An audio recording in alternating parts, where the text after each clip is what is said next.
다 함께 사도신경으로 우리의 신앙을 고백하겠습니다. 나는 전능하신 아버지 하나님 천지의 창조주를 믿습니다. 나는 그의 유일하신 아들 우리 주 예수 그리스도를 믿습니다.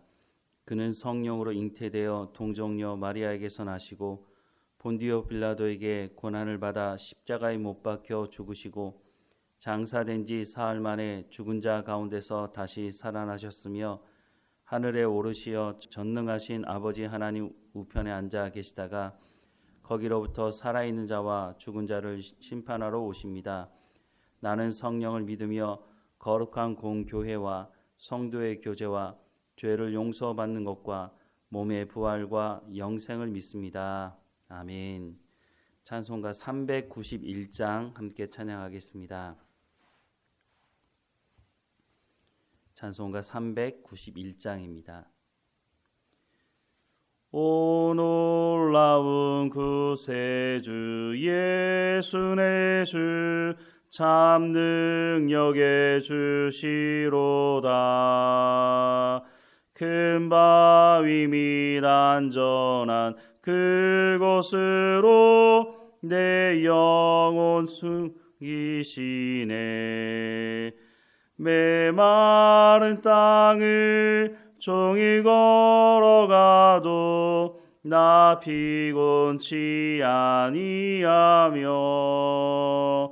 저 위험한 곳 내가 이를 때면 큰 바위에 숨기시고 주 손으로 덮으시네.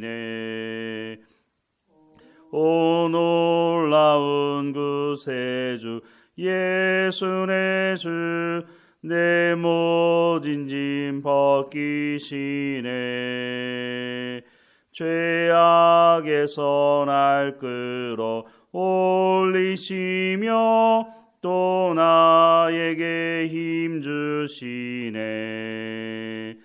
메마른 땅을 종일 걸어가도 나 피곤치 아니하며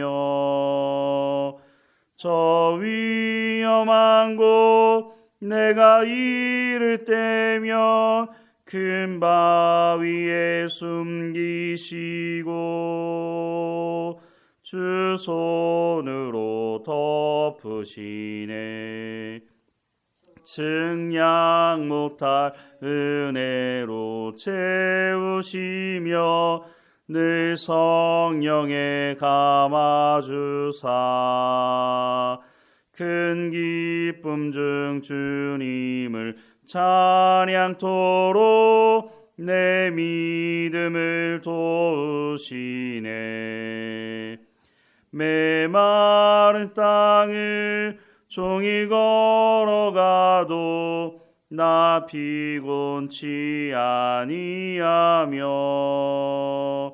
저 위험한 곳 내가 이를 때면 큰 바위에 숨기시고 주 손으로 덮으시네. 주 예수님 공중에 임하실 때 나 일어나 맞이하리. 그 구원의 은총을 노래하리. 저 천군과 천사 함께 메마른 땅을 종일 걸어가도 나 피곤치 아니하며 저 위험한 곳 내가 이를 때면 큰 바위에 숨기시고 주 손으로 덮으시네. 아멘. 오늘 하나님께서 우리에게 주시는 말씀은 누가복음 8장 26절에서 39절까지 말씀입니다. 누가복음 8장 26절에서 39절까지 말씀 우리 함께 읽겠습니다. 그들이 갈릴리 맞은편 거라사인의 땅에 이르러 예수께서 육지에 내리심에 그 도시 사람으로서 귀신 들린 자 하나가 예수를 만나니 그 사람은 오래 옷을 입지 아니하며 집에 거하지 아니하고 무덤 사이에 거하는 자라. 예수를 보고 부르짖으며 그 앞에 엎드려 큰 소리로 불러 이르되 지극히 높으신 하나님의 아들 예수여, 당신이 나와 무슨 상관이 있나이까? 당신께 구하노니 나를 괴롭게 하지 마옵소서 하니, 이는 예수께서 이미 더러운 귀신을 명하사 그 사람에게서 나오라 하셨음이라. 귀신이 가끔 그 사람을 붙잡음으로 그를 쇠사슬과 고랑에 매어 지켰으되 그 맨 것을 끊고 귀신에게 몰려 광야로 나갔더라. 예수께서 내 이름이 무엇이냐 물으신즉 이르되 군대라 하니, 이는 많은 귀신이 들렸음이라. 무적행으로 들어가라 하지 마시기를 간구하더니 마침 그곳에 많은 돼지떼가 산에서 먹고 있는지라.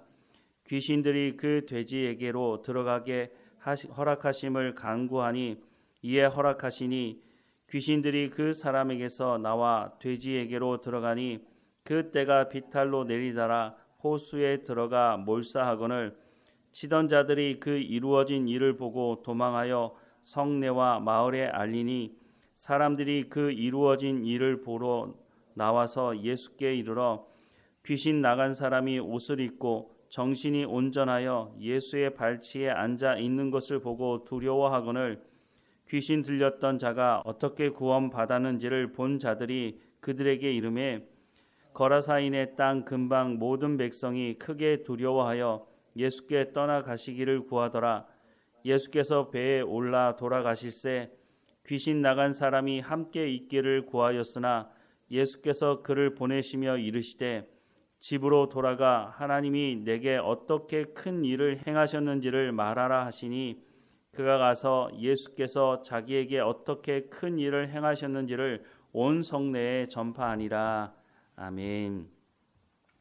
갈릴리 호수를 건너오면서 큰 광풍을 경험했던 제자들이 거라사인의 땅에 이르게 되었습니다.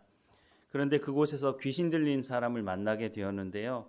오늘 본문 26절과 27절에 보니까 그들이 갈릴리 맞은편 거라사인의 땅에 이르러 예수께서 육지에 내리심에 그 도시 사람으로서 귀신 들린 자 하나가 예수를 만나니 그 사람은 오래 옷을 입지 아니하며 집에 거하지도 아니하고 무덤 사이에 거하는 자라라고 말씀을 하고 있습니다.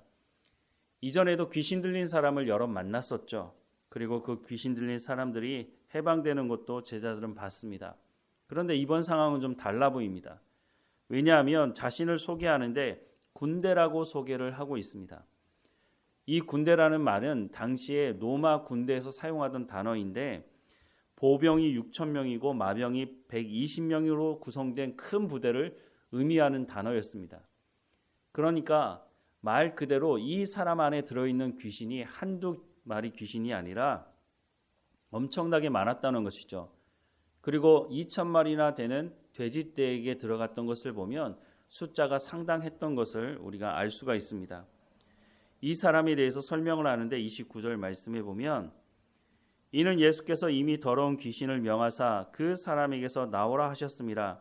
귀신이 가끔 그 사람을 붙잡음으로 그를 쇠사슬과 고랑에 매어 지켰으되 그 맨 것을 끊고 귀신에게 몰려 광야로 나갔더라 라고 말씀을 하고 있습니다. 얼마나 힘이 셌는지 쇠사슬과 고랑으로 매어 지켰지만 그 모든 것을 끊을 정도로 엄청난 힘을 가지고 있었던 사람이었다라고 말씀을 하고 있습니다. 그 사람이 힘이 있다기보다는 귀신의 힘을 얻어서 그렇게 했다는 것이죠. 그런데 이렇게 보면 오늘 본문의 중심이 이 귀신 들린 사람이 해방된 것이 이 말씀의 중심으로 보여집니다. 하지만 이렇게 보는 것은 오늘 본문을 제대로 보지 못하는 것입니다. 물론 귀신 들린 사람이 해방된 것이 중요하기도 하지만 더 중요한 것은 귀신 들린 사람이 해방될 수 있도록 예수님께서 이 귀신을 쫓아내셨다고 하는 것. 그러니까 오늘 본문의 중심은 예수님이라고 하는 것을 우리가 기억하며 말씀을 봐야 하는 것입니다. 누가복음 8장 23절에서 25절을 우리가 이미 봤는데요. 광풍을 잠잠케 하시는 그 예수님에 대해서 제자들이 정확하게 누구인지 모르지 않았습니까? 말씀을 다시 보면 행선할 때 예수께서 잠이 드셨더니 마침 광풍이 호수로 내리침에 배에 물이 가득하게 되어 위태한지라 제자들이 나와서 깨워 이르되 주여 주여 우리가 죽겠나이다 한데 예수께서 잠을 깨사 바람과 물결을 꾸짖으시니 이에 그쳐 잔잔하여지더라. 제자들에게 이르시되 너희 믿음이 어디 있느냐 하시니 그들이 두려워하고 놀랍게 여겨 서로 말하되 그가 누구이기에 바람과 물을 명함에 순종하는가 하더라 라고 말하고 있는 것을 우리가 보았습니다. 제자들은 여전히 예수님이 누구인지를 정확하게 알지 못하고 있습니다. 그런데 이전에도 귀신 들린 사람들이 예수님을 향해서 당신은 하나님의 아들이라고 하는 말을 해 주었음에도 불구하고 제자들은 정확하게 예수님이 누구인지 알지 못했다는 거죠. 그런데 오늘 본문에 보니까 또다시 귀신 들린 사람, 그것도 한 귀신이 들어간 것이 아니라 여러 귀신이 들어가 있는 이 사람의 입을 통해서 예수님이 누구인지가 다시 고백되고 있다는 것입니다. 오늘 보면 28절 이하의 말씀을 다시 보면 예수를 보고 부르짖으며 그 앞에 엎드려 큰 소리로 불러 이르되 지극히 높으신 하나님의 아들 예수여 당신이 나와 무슨 상관이 있나이까 당신께 구하노니 나를 괴롭게 하지 마옵소서 하니 이는 예수께서 이미 더러운 귀신을 명하사 그에게서 나오라 하셨음이라. 귀신이 가끔 그 사람을 붙잡음으로 그를 쇠사슬과 고랑에 매어 지켰을 때 그 맨 것을 끊고 귀신에게 몰려 광야로 나갔더라.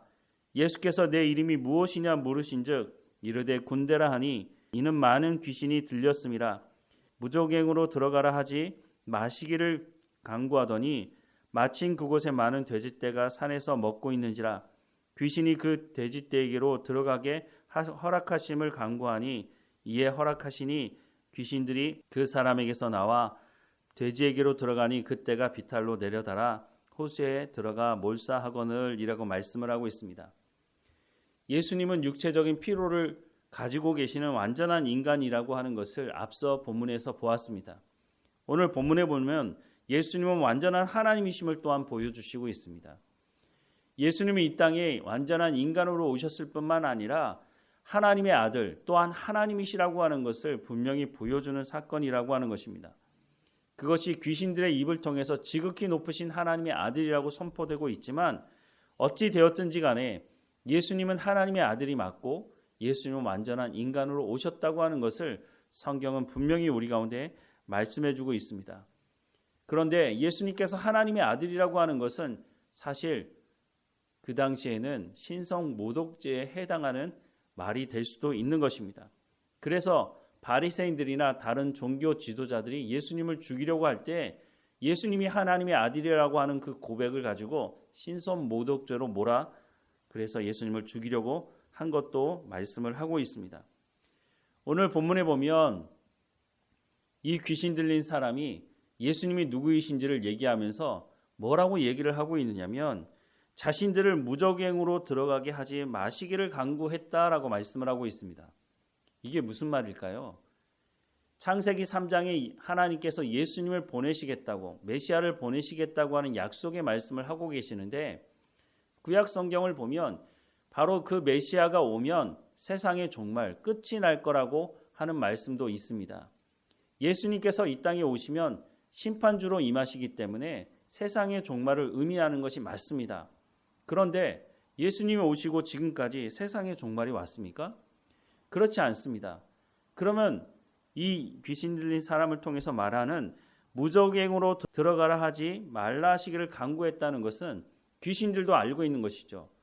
예수님이 하나님의 아들이시고 예수님이 이 땅에 오신 것은 심판주로 임하시는 것인데 그러면 자신들이 마지막 순간에 심판을 받아서 무저갱, 지옥으로 들어갈 것을 알고 있다는 것입니다. 그러니 자신들의 이제 끝이 났구나라고 생각을 하고 있는데 아니 지금 세상이 끝나지 않았는데 이게 어떻게 된 일이지? 라고 생각할 수 있는 거죠. 예수님은 미리 오신 것입니다. 하나님의 약속의 말씀에 유대인들만 구원하는 것이 아니라 이스라엘 백성들만 구원하는 것이 아니라 이방인들을 향한 구원도 하나님 말씀하고 약속하고 있기 때문에 예수님께서 미리 오신 것은 이방인들에 대한 구원을 선포하기 위해서 미리 오신 것입니다. 그리고 예수님께서 다시 재림하시겠다고 말씀하셨죠. 그때는 바로 이 귀신 들린 사람이 말하는 것처럼 심판의 날, 세상의 종말을 의미하는 그 날이 예수님의 재림 때인 것을 성경은 말씀해 주고 있다고 하는 것입니다. 예수님은 완전한 인간으로 오셨을 뿐만 아니라 하나님의 아들이시고 또한 심판주로 임하시는 분이라고 하는 것을 분명히 오늘 본문은 말씀해 주고 있는 것입니다. 이 일을 통해서 귀신으로부터 해방된 자유함을 얻은 사람이 예수님을 따르겠다고 말합니다.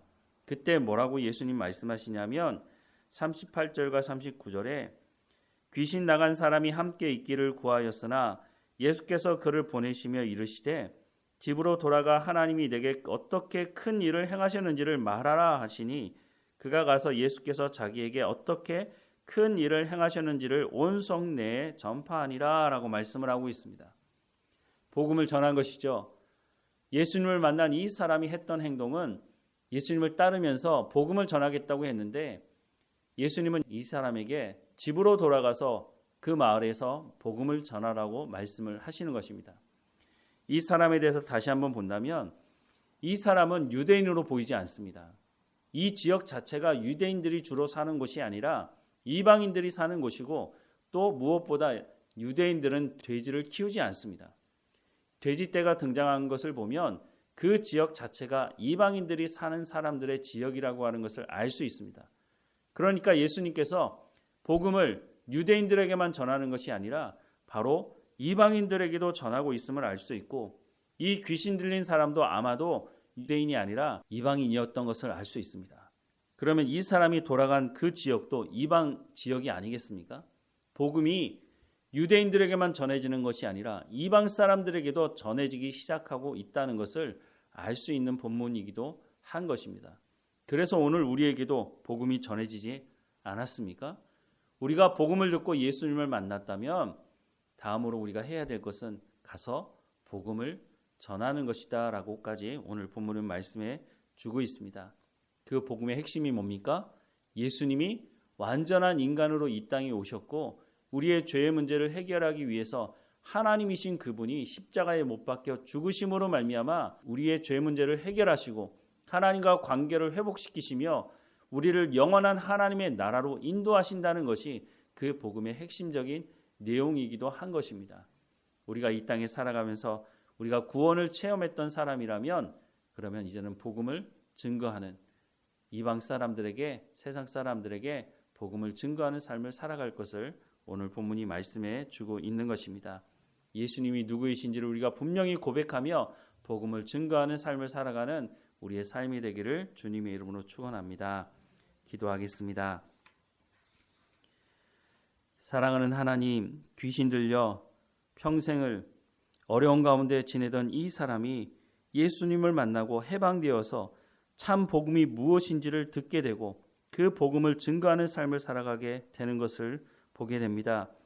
예수님이 심판주로 임하실 것을, 예수님이 하나님의 아들이신 것을 분명히 알 수 있는 본문의 말씀을 우리 마음에 새기게 하시고 우리가 살아가는 삶의 현장에서 우리가 예수 믿는 사람으로서 하나님이신 예수님께서 이 땅에 오신 것을 우리가 분명히 기억하며 또한 다시 오실 예수님을 기억하며 복음을 증거하는 증거자로서의 삶을 살아갈 수 있도록 은혜를 허락해 주옵소서.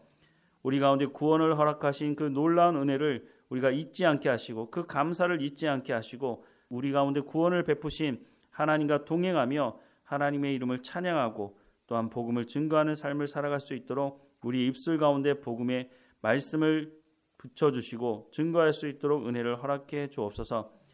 오늘도 우리가 살아가는 삶의 현장에서 소금과 빛의 역할을 감당할 수 있도록 선한 삶을 살아갈 수 있도록 인도해 주시며 우리 가운데 맡겨진 모든 일에 충성을 다하며 살아갈 수 있도록 우리의 삶의 근심과 걱정을 하나님께 맡겨드리오니 우리는 주 안에서 참 기쁨과 감사함과 자유함으로 살아갈 수 있도록 인도해 주옵소서.